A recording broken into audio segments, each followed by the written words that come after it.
Ayun, tsaka ito ay gagawin tayo dito. Cover sa ano, roof. Ayan. Tinanggal. Tinanggal ko kaya. Ayan o. Naista ka ng tubig.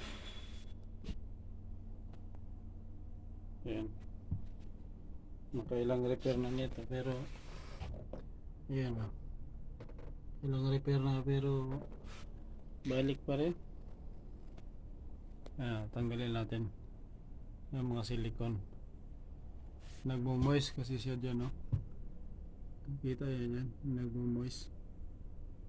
Yan, paikot yan. Ayan, tubig ko, ha.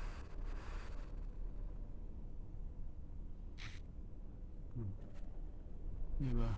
Paikot yan, paikot. Ito, styrofoam to, styrofoam. Tanggalin natin yan. Dito, yung baba, may liquids pa rin. Lalagyan natin ang silicone yan. Yung sa taas na repair na yan eh. Dito rin. Lagyan natin ang silicone. Yan. Yan mga chulukoy. Ano pala to? Mga chulukoy. Electric. Ayan. Electric bus.